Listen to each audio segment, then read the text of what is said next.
Hello दोस्तों, आप सभी का स्वागत है हमारे चैनल ब्रेन लिफ्टर में। जैसा कि आप सभी जानते हैं, हम अपने इस चैनल पर आप सभी के लिए नॉलेजेबल वीडियोज लेकर आते हैं। तो हमेशा की तरह मैं सौरभ भदौरिया आज फिर आपके लिए एक नॉलेजेबल वीडियो लेकर आया हूं, जिसमें हम जानेंगे कानबान के बारे में। तो आज की इस वीडियो में जो जो कंटेंट्स हम डिस्कस करेंगे, सबसे पहले वो जान लेते हैं। तो वो है number 1, what is Kanban system. Number 2, core components of Kanban system. Number 3, key principles of Kanban. Number 4, how Kanban system works. Number 5, benefits of using Kanban. तो चलिए वीडियो को शुरू करते हैं और सबसे पहले जानते हैं कानबान सिस्टम क्या है। कानबान सिस्टम वर्क मैनेजमेंट के लिए एक विजुअल पुल बेस्ड मेथड है, जिसे मूल रूप से टोयोटा द्वारा मैन्युफैक्चरिंग में एफिशिएंसी बढ़ाने और वेस्ट को कम करने के लिए विकसित किया गया था। कानबान शब्द जापानी भाषा में विजुअल सिग्नल या कार्ड के लिए प्रयुक्त होता है, जो सिस्टम में एक्शंस को ट्रिगर करने के लिए यूज्ड सिग्नल्स का या सिग्नल्स को रेफर करता है। आज कानबान सिस्टम अब मैन्युफैक्चरिंग से आगे बढ़कर software development, IT operations, marketing और अन्य फील्ड्स में भी व्यापक रूप से उपयोग किया जाता है। इसका मुख्य उद्देश्य वर्क प्रोसेसेस को ट्रांसपेरेंट बनाना, बॉटलनेक्स को आइडेंटिफाई करना और उन्हें एलिमिनेट करना, और वर्क के कंटिन्यूअस और स्मूथ फ्लो को इंश्योर करना है।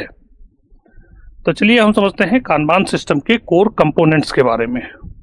तो कानबान सिस्टम में आमतौर पर जो एलिमेंट्स होते हैं वो है नंबर 1, काइजन कानबान बोर्ड। तो ये एक फिजिकल या वाइट बोर्ड या डिजिटल टूल है जो कॉलम्स में डिवाइडेड होता है और जो वर्क फ्लो के डिफरेंट स्टेजेस जैसे कि टू डू, इन प्रोग्रेस और डन को दर्शाते हैं। सेकंड जो एलिमेंट है वो है कानबान कार्ड्स। ये क्या होते हैं? टास्क या वर्क आइटम्स का एक विजुअल रिप्रेजेंटेशन होते हैं। ये एक कार्ड में टास्क का डिस्क्रिप्शन, रेस्पॉन्सिबल पर्सन और उसकी करंट स्टेटस जैसी जानकारी दी हुई होती है। थर्ड जो एलिमेंट है वो है वर्क इन प्रोग्रेस लिमिट्स, या इसे बोलते हैं WIP लिमिट्स। तो कानबान का एक कोर प्रिंसिपल जो किसी भी समय प्रत्येक कॉलम में अलाउड टास्क की मैक्सिमम नंबर्स निर्धारित करता है। यह ओवरबर्डनिंग को रोकता है और टीम के न्यू टास्क शुरू करने से पहले कार्य पूरा करने पर ध्यान केंद्रित करने में मदद करता है। यानी WIP लिमिट क्या है? WIP लिमिट ये है कि आपके जो भी कॉलम्स हैं उनमें एक कॉलम में मैक्सिमम कितने टास्क रह सकते हैं उसको डिसाइड करता है। इससे क्या होता है कि ओवरबर्डनिंग रुकती है, कि किसी के ऊपर ओवरबर्डन नहीं होगा। और दूसरा ये होता है कि टीम को ये करना पड़ता है कि आपको नया काम शुरू करने से पहले पिछला काम को कंप्लीट करना होता है।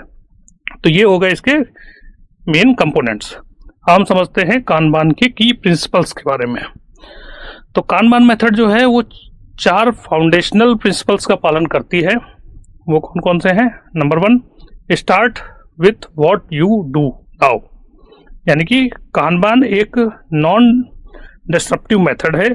इसे सीधे आपके करंट वर्क फ्लो पर लागू किया जाता है और कोई भी सुधार इंक्रीमेंटली किया जाता है।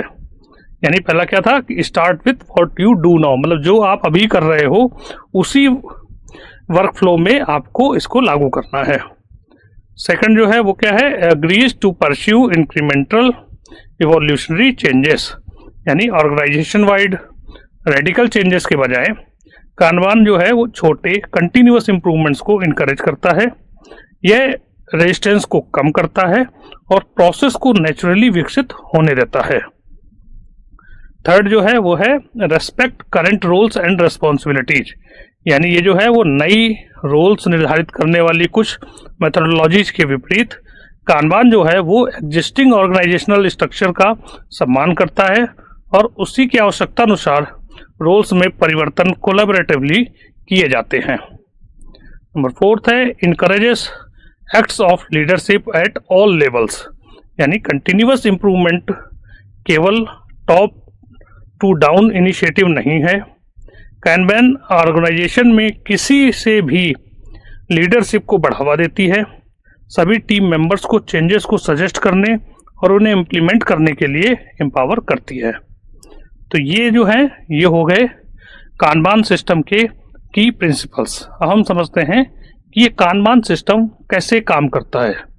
तो कानबान सिस्टम जो है वो एक पुल बेस्ड सिस्टम है या पुल सिस्टम है, जहां काम तभी शुरू किया जाता है जब कैपेसिटी हो, ना कि ऐसा कि उसे किसी पर जबरदस्ती या टीम पर जबरदस्ती थोपा जाए। तो इसका जो कैसे ये काम करता है, अगर हम उसकी स्टेप समझें तो पहला है विजुअलाइज। विजुअलाइज में मतलब क्या होगा कि टास्क को कार्ड के रूप में कैनबान बोर्ड पे के टू डू कॉलम में जोड़ा जाता है, जिससे वर्क फ्लो सभी के लिए विजिबल हो जाता है। यानी जो भी वर्क फ्लो है वो सभी के लिए विजिबल हो गया, क्योंकि वो बोर्ड में सभी के सामने डिस्प्लेड है। सेकंड जो इसका स्टेप है वो है लिमिट WIP, यानी टीम जो है वो WIP लिमिट्स सेट करती है और उनको फॉलो करती है, जो टास्क इन प्रोग्रेस की नंबर्स को रिस्ट्रिक्ट करती है। इससे ध्यान केंद्रित करने में मदद मिलती है और बॉटलनेक्स की पहचान करने में भी मदद मिलती है। यानी WIP अगर आपकी लिमिट्स हैं तो आपको ओवरबर्डनिंग नहीं होगी। आपको ये है कि जो भी आपका वर्क है आपको उसी पे फोकस करना है और बॉटलनेक्स की पहचान करना है। थर्ड है पुल।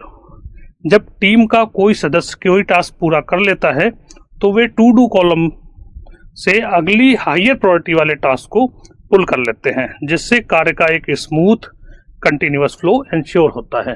यानी कि जो आपके टास्क है टू डू लिस्ट में जो भी है उसमें से एक टास्क पूरा हो गया तो जो बाकी टास्क बचे उसमें से जो हायर प्रायोरिटी का जो टास्क है उसे टीम पुल कर लेगी। इससे क्या होगा कि जो वर्क है उसका स्मूथ और कंटिन्यूअस फ्लो इंश्योर होता रहेगा। नेक्स्ट है फ्लो।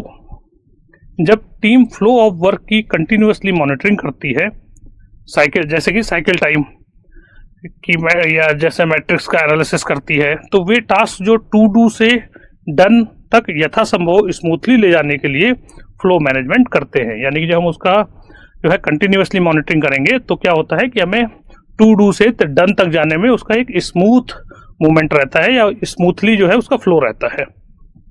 फिफ्थ है इम्प्रूव।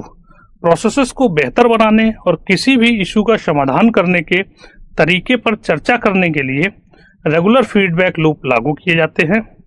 समय के साथ टीम डेटा और अनुभव के आधार पर अपने वर्क फ्लो को रिफाइन कर सकती है, तो इस तरह हम उसमें इम्प्रूव कर सकते हैं। तो आइए हम समझते हैं कानबान के बेनिफिट्स के बारे में। तो कानबान से मल्टीपल बेनिफिट्स होते हैं। जो उसके की बेनिफिट्स हैं मैं वो बता देता हूँ। तो की बेनिफिट्स में नंबर 1 है इंक्रीज्ड एफिशिएंसी, यानी एफिशिएंसी इंक्रीज होती है। नंबर 2 ग्रेटर फ्लेक्सिबिलिटी, फ्लेक्सिबिलिटी में बढ़ावा होता है या बढ़ती है। Number 3 enhance transparency, transparency enhance होती है।